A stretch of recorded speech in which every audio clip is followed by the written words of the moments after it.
Hey everybody, it's Party Elite with another episode of Total Breakdown. Today's battle pits Loremaster of Sotek's Warriors of Chaos against Dank Side of the Memes Greenskins. If you don't already know, Loremaster of Sotek has his own YouTube channel in which he talks in great depth about all things Warhammer. So, if you're curious about anything related to Warhammer, make sure you check him out. I've included a link to his channel in the description below. Now, the Warriors of Chaos arrive on the battlefield with Sathariel the Everwatcher in command, bringing Metal Shifting, Searing Doom, Gehenna's Golden Hounds, Glittering Robe, a Scroll of Shielding, and Standard Die. An Exalted Hero comes in with him in the air with a Mark of Khorne. Beyond that, we've got 2 units of Chaos Marauders with great weapons, 1 ranked up to rank 1, and 3 units of Aspiring Champions.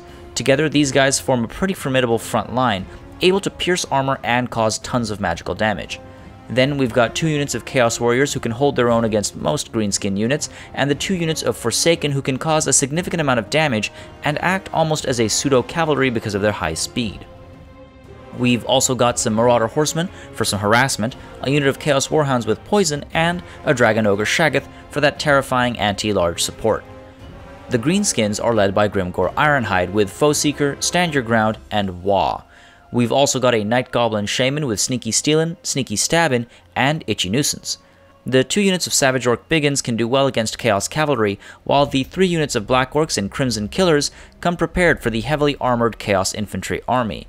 The 3 units of Orc Boar Boy Biggins can also make quick work of Chaos Cavalry and follow up with support to the front lines, while the Doom Diver Catapults will get some damage in right from the start of the battle. Alright, as always, we're going to start with a conversation about deployment, and it's relatively simple from both sides of the battlefield here. Now, we're going to start with the Warriors of Chaos, of course.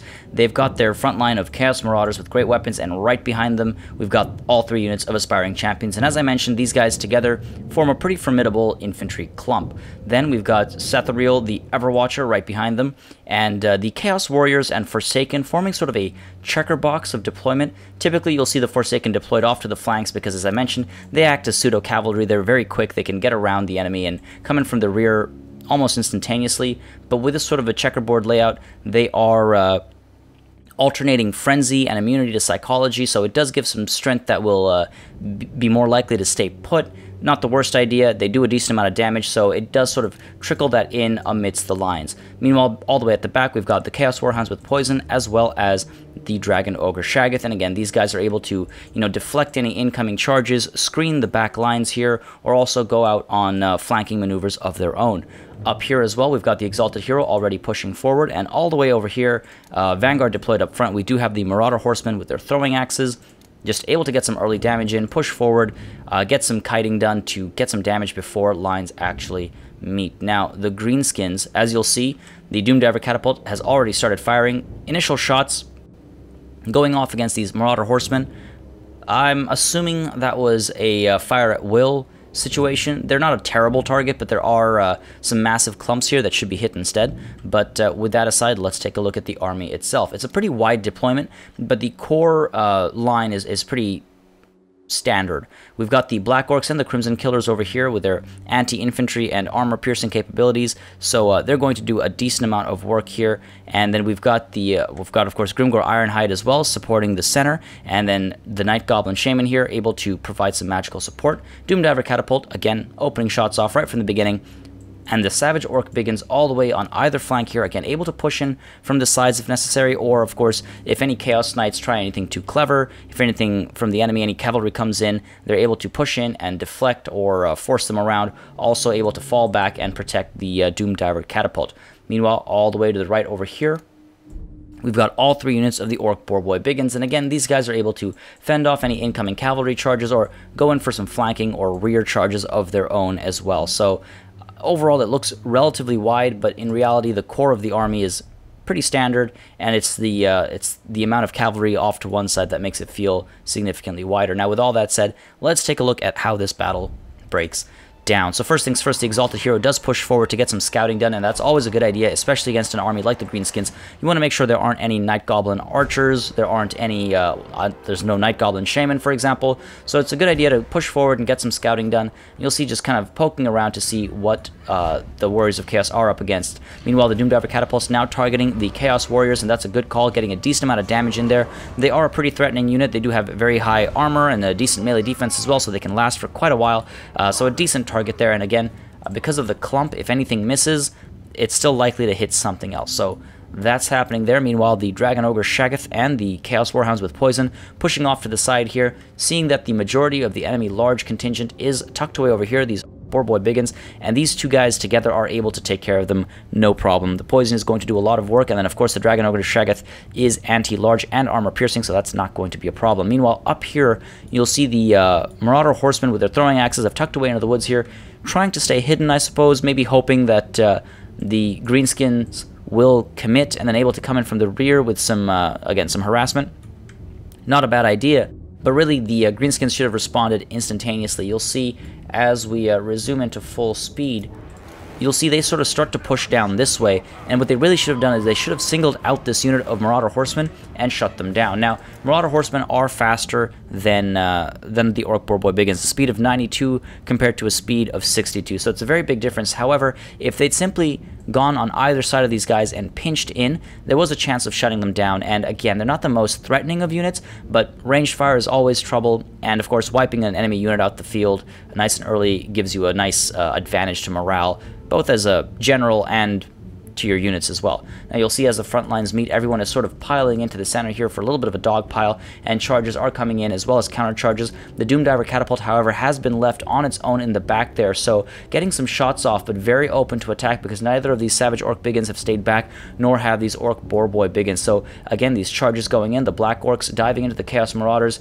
these Chaos Marauders diving into these Black Orcs. So as the lines meet, you'll see charge bonuses going around everywhere. Chaos Marauders taking a lot of damage, so too are the Black Orcs. These Savage Orc Biggins come in from the side, and unfortunately the Chaos Warriors here come in soon afterwards, getting a flank on them. Overall, I've said this countless times, just going to briefly mention it, a little bit of better management here would have made a huge difference. If these Savage Orc Biggins, for example, had been sent around, rather than going straight in, had just been maneuvered around to come in from the rear of these, Forsaken, they would have done a lot of damage, or coming around and got behind these Chaos Warriors here, would have made a huge difference. Meanwhile, over here, you'll see, we've got the Orc Boarboy Biggins diving into these Chaos Warhounds as well as the Dragon Ogre Shaggoth, and that is a very bad idea. As you'll see, with Poison in there as well, the Dragon Ogre Shaggoth is not going to have a hard time taking care of these Orc Boarboy Biggins. Already these guys taking a lot of damage, and another big flaw is these charges all came straight down the pipe. If you're going to do something like this, you really need to try and surround the enemy Shaggoth. So it would have been a good idea to at least get one of these Orc Boarboy Biggins to circle around and come in from the rear just to get that charge bonus in properly. A clean charge will always do some more damage. So a bit of mismanagement there, unfortunately, and the Marauder Horsemen free to now come in and provide some support from the rears of the enemy. Meanwhile, up here, you'll see as the Doomdiver Catapult continues to open shots off, the Exalted Hero wants to dive in and take care of that once and for all. Meanwhile, at the front line, we do have Stand or Die going down, which is going to help these guys out, and we also have a Scroll of Shielding going down on the Chaos Marauders here, giving them extra damage resistance, and this unit of Aspiring Champions has Glittering Robe, giving them some extra armor and helping out their leadership. But this is more about their armor, though they are up against the Crimson Killers, who are armor piercing. Meanwhile, Grimgor himself is also providing support in the form of Wah and Stand Your Ground, so again, helping leadership as some massive losses are being taken by some of these units, and at the same time also making sure that more hits get through more consistently. Meanwhile, back here, you'll see the Exalted Hero has decided to dive down and is now hitting these Doomdiver Catapults, so making sure that these guys abandon their equipment and just fall back. That's all the Exalted Hero really needs to do. So, as we resume into full speed, you'll see a lot of these Warriors of Chaos units are taking a lot of damage as Sathariel here hovers over top of the front lines and dives into these Savage Orc Biggins, trying to get some damage in there, doing a decent job of it too. He does, of course, cause fear and terror, so trying to take advantage of that, and you'll see here a great cast here Itchy Nuisance does go down, basically ensuring that none of these Greenskin units are causing much damage, whether they're the Aspiring Champions, or they're the Chaos Marauders, or even the Forsaken. With Itchy Nuisance down there, their melee attacks are reduced significantly, at times to 0, meaning they're only getting their minimum of 10% of hits through, and at other times, even when it's a low at, for example, a 12, their weapon strength has been reduced as well. So good casts are getting a good clump of very highly threatening units, and off to the side here, meanwhile, you'll see, though, the Orc Boarboy Biggins have given up. They are terrified, of course, by the Shaggoth, and they're on their way out, but so too are the Chaos Warhounds with Poison. They have been hurt significantly enough that they are beginning to rout, but they've done a decent amount of work here. You'll see the Shaggoth has barely taken any damage, and meanwhile, all three of these Orc Boarboy Biggin units have taken some damage, with one being more or less entirely taken care of. Now, back here, you'll see the Doomdiver Catapult has been set to rout. The Exalted Hero has done his duty. These guys are leaving their equipment largely unharmed, but they're on their way out. Meanwhile, as the Exalted Hero comes back to the front line, you'll see the Warriors of Chaos are starting to surrender. They are on their way out largely because, again, it's just an overwhelming Greenskin force that has caused them to break and rout. Up here, meanwhile, the Marauder Horsemen are assisting the Dragon Ogre Shaggoth now with some axes in the backs of these Orc Boarboy Biggins, and you'll see as everyone decides to fall back from the Warriors of Chaos, once again, the Greenskins just did not capitalize. If these Black Orcs or these Savage Orc Biggins had simply moved out and given chase, or if the Orc Boarboy Biggins disengaged and gave chase, they would have done a lot of damage and ensured that some of these units maybe did not come back ever, but instead these guys are left to rout and of course return to the fray. Meanwhile, you'll see this unit of Aspiring Champions is fending off 2 units of Black Orcs and these Savage Orc Biggins, so they're having a tough time. They will get wiped out with that, though Sathariel here is trying to provide some assistance in the form of a bombardment spell. Now, Grimgor does dive into combat. He does pop Foe Seeker, and he's trying to get some hurt into these Aspiring Champions. Crimson Killers as well, doing a good job here, but Sathariel again having a good time, tossing some Greenskins around, doing a lot of damage, and again, he causes fear and terror as well, so that will kick into the center if he isn't taken care of soon enough. You'll see up here as well, the Orc Boarboy Biggins once again terrified, and these guys as well, very much shaken, losing quite decisively, and very close to being terrified off the field as well, especially with that extra range damage coming in too. But at the same time, all the way back here, the Doomdiver Catapult has stopped retreating. These individuals have stopped falling back, so they really need to be pulled back onto their equipment to open shots off again. Now, even if they're obstructed, even if they can't get clean shots off in the center, they could get some of these retreating units, and that would maybe force the Exalted Hero here to pull back. Instead, the Exalted Hero is targeting the Night Goblin Shaman, and that's another good call. You want to shut down magic? That's the way to do it. Make sure the caster can't get casts off, make sure the support line has been cut off.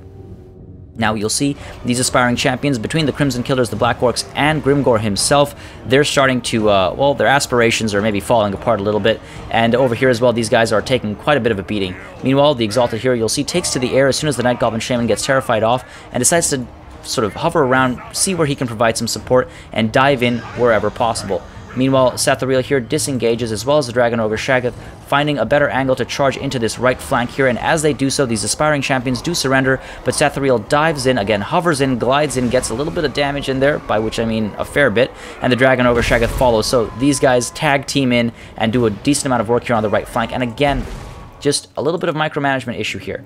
Well, a couple of things. For one, these guys are all engaging Sathariel and the Dragon Ogre Shaggoth. They're not going to have a good time with that.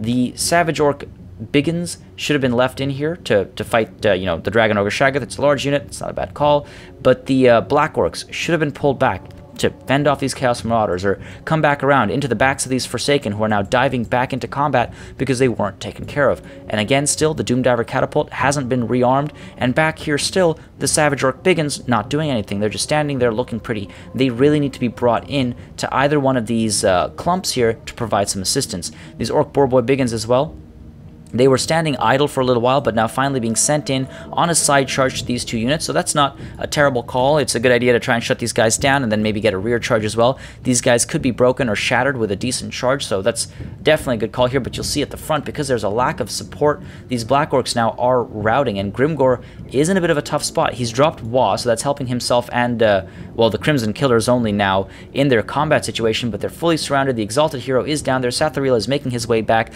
as again, now it's 3 units versus the 1 Dragon Ogre Shaggoth. So just a little bit of management issues here, causing a lot of damage to the Greenskins. Now you'll see this charge does come in, taking both units out with 1 charge, so good job there. And now these guys are set almost routing again. There you go, there's the rout there, and another charge comes in from these Orc Boy Biggins into these Chaos Warriors, and again just shattering their morale, causing a huge drop, physical damage as well, and these Orc Boy Biggins instead getting a rear charge into the Warriors of Chaos, and once again doing a lot of damage. You'll see morale does drop quite significantly. Unfortunately, the Dragon Ogre Shaggoth is right there, and Sathariel dives in as well, so able to cause a lot of damage to those Orc Boy Biggins. They're largely taken care of, but they had a good run. They charged in from the rear, and you'll see these two units of Orc Boy Biggins now doing the same, and this massive clump now able to push in all the way into the Warriors of Chaos, doing a lot of morale damage. You'll see these Orc Boy Biggins unfortunately are shattered and leaving, and meanwhile these Marauder Horsemen just freely able to open some shots off at these Savage Orc Biggins. Meanwhile these Black Orcs as well just standing back there. These guys are armor piercing. They need to be pushed in. They're one of the more valuable units that the Greenskins have on the field. They need to be used. Doomdiver Catapult as well, still back there. A couple of shots from the Doomdiver Catapult in this area would have caused enough morale damage to shatter some of these units. Remember, being fired upon by artillery does a lot of work.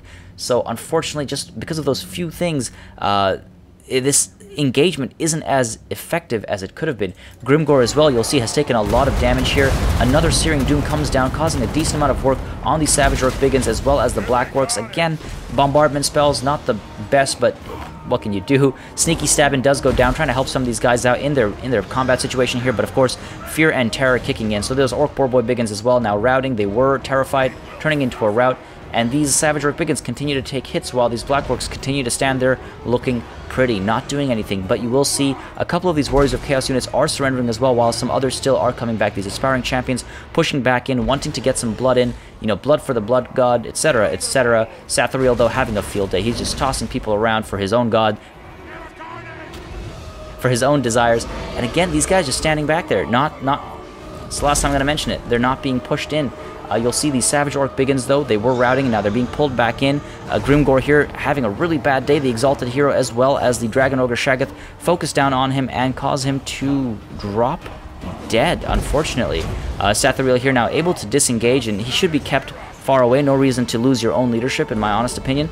And these guys are starting to rout. Sneaky Stabbing, keeping some of these Black Orcs alive and still hitting, but you'll see very shortly another bombardment goes down, and again, not causing too much damage, but every little bit counts at this point. These Aspiring Champions having a hard time, but they are just hanging in there. Dragon Ogre Shaggoth getting a lot of work done. You'll see, ultimately, these guys all start to shatter. The shatter spreads. No one has the heart to fight, and a Pyrrhic victory for the Warriors of Chaos. And this battle could really have gone to the Greenskins had they kept a better eye on some of their idle troops.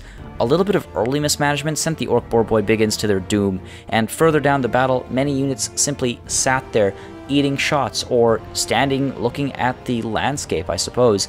It's very important as well not to underestimate the power of poison, and if the Greenskins had a little bit more leadership support, they may very well have come out on top.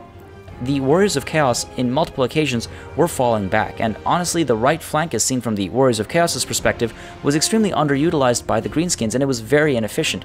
Faster work on the flank may have led to a quicker envelopment, and when the Warriors of Chaos were routing, they could have been slaughtered instead.